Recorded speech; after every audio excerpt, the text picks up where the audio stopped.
코로나19가 델타 변이 바이러스 등으로 장기화되고 있는 가운데 대한항공과 아시아나항공 등 대형 항공사들이 특단의 조치로 실적 호조를 이어가고 있습니다.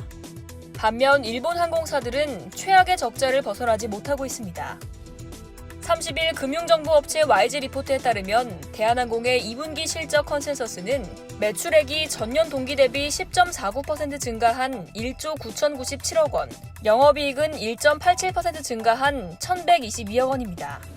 아시아나항공의 2분기 컨센서스도 매출액은 10.9% 증가한 9,830억 원, 영업이익은 40.9% 증가한 330억 원으로 양사 모두 2분기 실적에서 선방할 것이란 전망이 나왔습니다.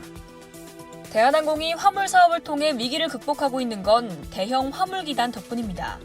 2016년 항공 화물 시장 침체 당시 대한항공은 이 대형 화물기단 숫자를 줄이려고 했지만 조원태 회장이 당시 경영진을 설득해 기단 숫자를 유지했고 이 같은 결정이 지금의 코로나19 위기 극복에 천병이 됐다는 분석입니다. 대한항공은 화물 전용기뿐만 아니라 화물 운송을 위해 좌석을 떼어낸 여객기도 운행 중입니다. 지난해 3월부터 올해 6월까지 대한항공이 여객기에 화물만 실어 나르는 화물 전용 여객기를 운항한 횟수는 총 9,000회에 달합니다.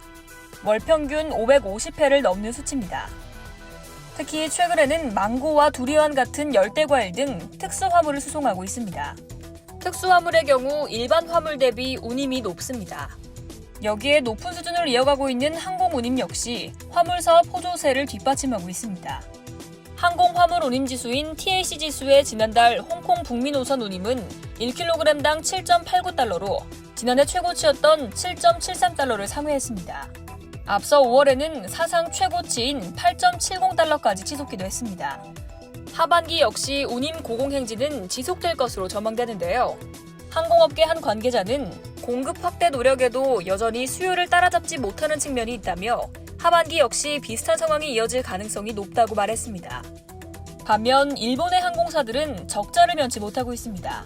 일본 항공은 2020회계 연도에 국제 회계 기준으로 약 2조 9,400억 원의 손실을 본 것으로 나타났습니다.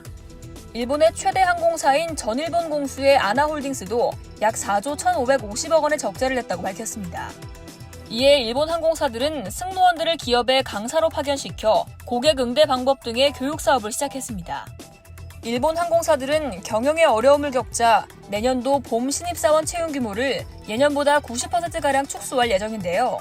일본 항공은 장애인과 파일럿에 한해 200명 규모의 채용만 진행할 예정이며 승무원과 공항 지상직 직원 그리고 정비사 등의 채용은 보류하기로 했습니다. 이상 여의도TV였습니다.